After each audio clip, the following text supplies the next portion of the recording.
Assalamualaikum, semangat pagi teman-teman.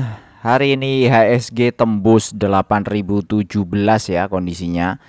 Walaupun closingnya di 7.898 jadi turun lagi, tapi ini termasuk yang pencapaian yang tinggi karena IHSG tembus 8.000.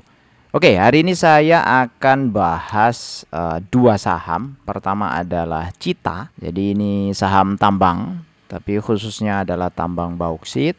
Kemudian ada RALS. Jadi sampai habis ya di list, saya review semua sampai semuanya habis untuk update di kuartal 2. Oke, sorry hari ini agak malam karena ada kerjaan di lingkungan biasa. Termasuk juga ini saya juga baru buka-buka untuk nanti hari Senin. Sekalian mungkin besok agak rada sibuk. Baik teman-teman, ini adalah Cita ya, Cita Mineral Investindo. Ini pertambangan bauksit. Ini kasnya lumayan bagus, cukup bagus walaupun turun ya dari kuartal 4 2024 ini 1,5 T menjadi 951 miliar. Tapi ini ada perpindahan di piutangnya naik. Kemudian kalau dilihat jumlah aset lancarnya memang turun sekitar 500 miliar. Turunnya agak lumayan gede nih, 25%. Kemudian aset tidak lancarnya aman ya, perpindah ini dari investasi entitas ini 3T menjadi 3,8 T. Sorry, ini tadi adalah 2,5 T menjadi 2 T ya. 500 miliar turunnya. Jumlah aset ini kondisinya bertambah jadi 7,9 T menjadi 8,2 triliun. Liabilitas aman-aman saja. Jumlah liabilitas jangka pendek ini naik dikit. Kemudian jumlah liabilitas jangka panjangnya turun sedikit sekali. Tapi kalau dilihat di jumlah ekuitas ini bagus dan totalnya juga bagus. Penjualan bersih naik ya, 1,3 T menjadi 1,39 T. Ini bagus banget. Laba brutonya juga naik. Beban-beban malah turun ini kondisinya. Kemudian apalagi nih, beban penjualan turunnya bisa sampai 50%. Ini ada apa ini? Kemudian laba sebelum manfaat nih naiknya luar biasa, 900 ke 1,7 T. Terus laba bersih tahun berjalan juga naik hampir 2 kali lipat. Laba komprehensif oke. Laba per sahamnya naik ya, 219 ke 417. Jadi naik hampir lebih dari 2 kali lipat malahan. Sorry, ini hampir 2 kali lipat. Kurang dikit lagi itu sudah 2 kali lipat. Kemudian untuk saldo laba yang belum ditentukan penggunaannya ini 3,9. Kalau dilihat histori ke 4,3 dan ini dari 59 ke 63. Ini bagus banget ya, naiknya luar biasa loh, bisa 1 triliun loh. Dibandingkan saldo Juni 2024 itu malah 2 triliun loh. Bedanya luar biasa teman-teman. 2T itu bukan angka yang kecil. Terus penerimaan kas dari pelanggan ini juga naik. Nah, saya penasaran tadi ada penurunan di beban penjualan nih. Nah, di beban penjualan kalau dilihat di royalti tidak ada problem, tapi yang paling ini pengangkutan dan klaim. Kenapa ini turun drastis dari 131 miliar ke 293 juta? Apakah jadinya dipakai sendiri atau pengangkutannya pakai armadanya sendiri? Tidak ada catatan khusus di sini.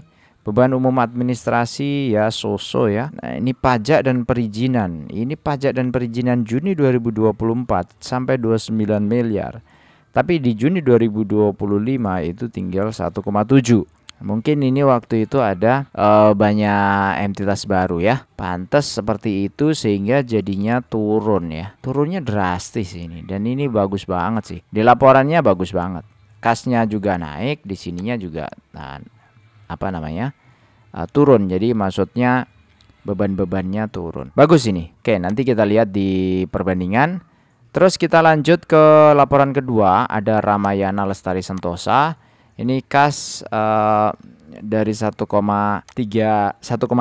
T menjadi 995. Ini bagus-bagus saja. Walaupun turun sedikit tapi menurut saya tidak signifikan. Investasi jangka pendeknya turun luar biasa. Ini kalau turunnya lumayan ya. 1,3 T ke 870 sehingga total aset lancarnya turun.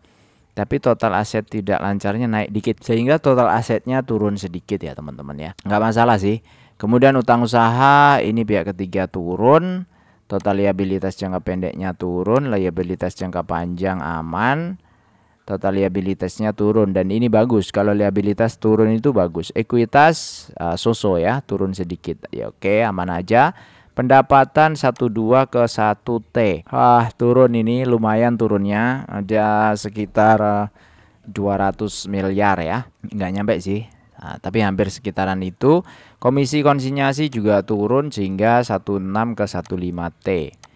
Beban-beban turun juga, laba brutonya bagus, masih bisa dipertahankan. Laba per sahamnya juga ikutan turun ya, 41 ke 38. Ya kondisinya karena memang retail itu memang lagi susah ya, di sini-sini ini susah. Kemudian saldo laba yang belum ditentukan penggunaannya ini posisinya turun ya, turun sedikit ya, 37 dari 38. Kas dari pelanggan turun, dan ya ini terbukti ya, terbukti kalau turunnya itu real. Baik, langsung saja kita ke perbandingannya. Pertama RALS itu secara chart ini kondisinya lagi sideways dan dia ada di bottom. After dividend dia terendahnya di sini ya, bottom 388. Kemudian Cita posisinya ada di sideways juga, tapi ini agak naik dikit ya. Kondisi harga 4010 untuk hari ini. Kemudian RALS 392 tidak kemana-mana. Dari sini dia bagi dividen 1 kali setahun, dan kondisinya lumayan ya. EPS-nya Cita itu 834, ya, dividen PL rasio historisnya 55%. Tapi kondisinya dibandingkan 2023 itu kecil teman-teman. 2023 cuma bagi 100 rupiah ya, 117 itu 2,9% yieldnya. Jadi dia ini berpotensi naik turun ya, Cita. Ya nanti kita lihat aja, coba kita lihat historinya dulu ya. Ya benar ya, 2023 malah 10, kemudian 17, 117, 328. Baru 2025 aja mereka bagi agak gede. Artinya ini closing laporan keuangan 2024 ya. Kalau yang lain-lain sih menurut saya kecil-kecil ya. Coba lihat grafik harganya. Oh iya, harganya pun juga lumayan mahal. Dengan dividen segini-segini itu yieldnya sebenarnya nggak terlalu gede. Baru sekarang ini aja yang lumayan gede ya. Nah itu Cita, kondisinya ya berpotensi sih, berpotensi dia bagi dividen 11% dengan posisi sekarang. Itu kalau payout rasionya sama dengan tahun lalu. Untuk RALS payout rasionya kita kasih 95%. Itu posisinya pasti turun ya. Maksudnya dengan kondisi begini 41 itu ya pasti turun. 41 tuh maksudnya harusnya ini yang pesimis teman-teman. Coba kita cek ya. Yes, 41 itu yang pesimis. Optimisnya sebenarnya ada di 64. Kalaupun sama dengan tahun lalu 44 itu posisinya juga ya segitu-segitu ya. Kalau 44, nah posisinya 10%. Jadi tahun lalu dia bagi 60, tahun lalunya lagi dia bagi 50. Kalau tahun ini bagi 40 aja itu sudah sekitar 10% ya. Kalau 41. Jadi kesimpulannya Cita dan RALS ini masih bagus. Di atas 9% semuanya ya. Dan bagus-bagus lah. Nah, kalau kita masukkan ke dividen for living, ini ada Cita yang 11,4. Kondisinya di tahun 2030 atau 25 tahun dari sekarang. Berarti berapa? 2050 ya. 2050, 25 tahun lagi itu kehit ya teman-teman. Targetnya 18 juta per bulan, dapatnya sekitar 40 juta per bulan.